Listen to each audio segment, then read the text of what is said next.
Les saludamos con la paz del Señor hoy 17 de septiembre del 2020. Agradecidos al Señor por la vida, por la salud y anhelosos de ver su mano poderosa obrando en las vidas y también con temor de todo lo que Dios puede hacer. Porque Dios es un Dios bueno, pero también justo, un Dios amoroso, misericordioso, pero también es un Dios correcto. Y así continuamos la lectura de la palabra del Señor. Estamos en el libro de Génesis, capítulo 3, y vamos a ir leyendo desde el versículo 19. Dice así la palabra del Señor: Con el sudor de tu frente obtendrás alimento para comer hasta que vuelvas a la tierra de la cual fuiste formado, pues fuiste hecho del polvo y al polvo volverás. Después de el pecado que fue literalmente no descubierto, sino que salió a la luz, confrontado ante su realidad, no que Adán le haya buscado, que ha pecado y que le pida perdón, sino que se escondió y Dios le encontró. Tampoco significa que Dios le buscaba tanto como que no le encontraba. Es un tema, es una forma de decir de que en realidad Dios sabía todos los detalles, pero una forma de hacerle entender al hombre cómo se esconde de él. La frase fuiste hecho del polvo y al polvo volverás es una frase que cuando uno oficia un entierro suele tomar un puñado de polvo de tierra y derramarlo para decir: del polvo vinimos y al polvo volveremos. Desde el versículo 20 dice así la palabra del Señor: Después el hombre, Adán, le puso a su esposa nombre Eva, porque ella sería la madre de todos los que viven. Y el Señor Dios hizo ropa de pieles de animales para Adán y su esposa. Luego el Señor dijo: Miren, los seres humanos se han vuelto como nosotros, con conocimiento del bien y del mal. ¿Y qué ocurrirá si toman del árbol de la vida y lo comen? Entonces vivirán para siempre. Así que el Señor Dios los expulsó del jardín del Edén y envió a Adán a cultivar la tierra a la cual había él sido formado, de la cual él había sido formado. Después de expulsarlos, el Señor Dios puso querubines poderosos al oriente del jardín de Edén y colocó una espada de fuego ardiente que destellaba al moverse de un lado al otro, a fin de custodiar el camino hacia el árbol de la vida. Así que, ¿qué encontramos en esta lectura? En primer lugar, ya Eva, que significa mujer, y bueno, ya cumplieron un rol importante como matrimonio, hombre y mujer, y también ella sería madre de todos los vivientes, es algo muy importante. Y ahora, ¿cómo iba a expulsarlos del huerto? ¿O cómo iba a hacer que ellos no sintieran vergüenza después del pecado que habían cometido? Dice la palabra que el Señor hizo ropa de pieles de animales. En realidad esto significa las primeras muertes físicas. Quizás por el pecado tenía que ser de un hombre o de una mujer, pero en este caso fue de algún animal. Y esto era una especie de sombra de que la realidad de que Dios daría un día una muerte a un sustituto. ¿Para qué? Por nosotros, a causa nuestra, a causa del ser humano. Fijémonos bien este asunto de manera muy particular.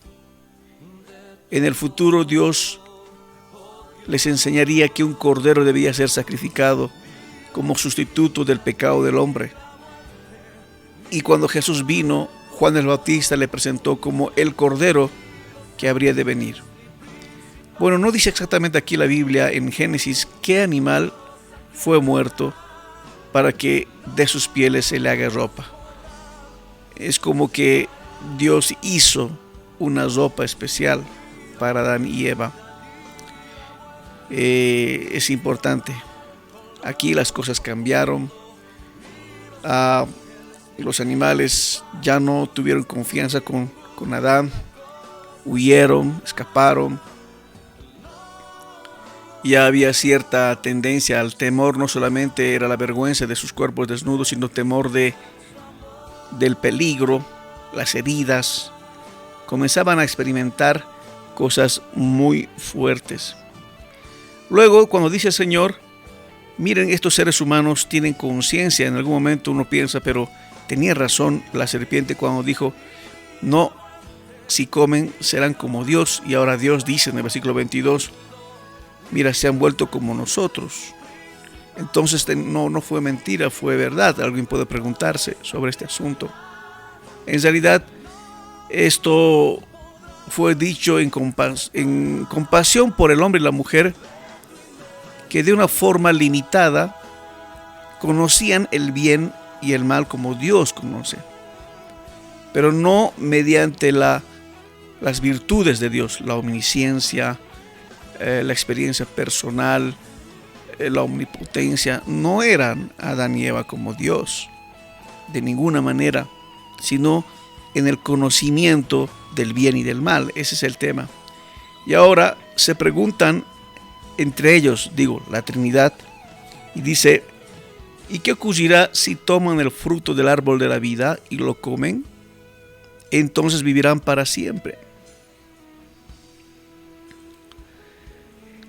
Bien, Dios había dicho al hombre que no coman del árbol prohibido, que era el árbol de la ciencia del bien y del mal, pero no les dio la prohibición de qué.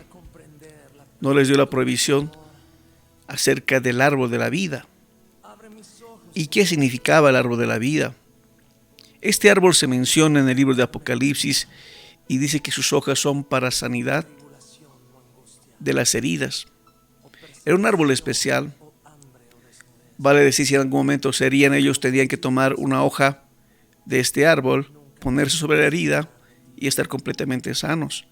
El fruto de este árbol les daba vida eterna, una especie para el conocimiento humano del elixir de la vida eterna.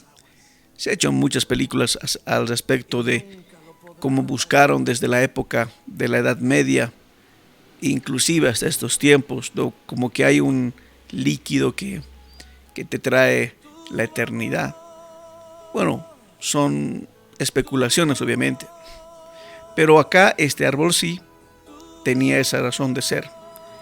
Pero no que quería Dios limitar, como si tuviera que decir, no queremos que sean tan poderosos y que vivan para siempre. No. Era un tema que la condición pecaminosa en la que Adán y Eva se encontraban, vivir para siempre en esa condición sería un eterno sufrimiento para el hombre. Fue una especie de protección de parte de Dios cuando dice que el Señor los expulsó del jardín del Edén para evitar que comieran del fruto del árbol de la vida. Y no que haya sido poca cosa, sino bastante. Por ejemplo, Adán, según la genealogía, vivió más o menos, como una especie de 900 y pico años, creo que son 935 si no me equivoco.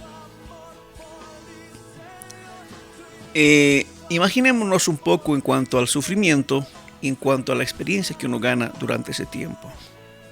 Es lindo saber, vamos a decir, un hombre que tenga la vocación de ser maestro, y vamos a ponerle que viva 700 años. Conocería literalmente la evolución, haría estudios más exhaustivos de cientos de años en la evolución del conocimiento y del saber, los comportamientos humanos. Sería pues una maravilla. Es como que eso traería algo un plus para el ser humano en la ciencia, en la gastronomía, en la medicina. Realmente sería una maravilla. Pero pensemos del otro lado. ¿Qué pasaría de un ladrón con 700 años de experiencia? Alguien dijo que el diablo es astuto por viejo más que por diablo.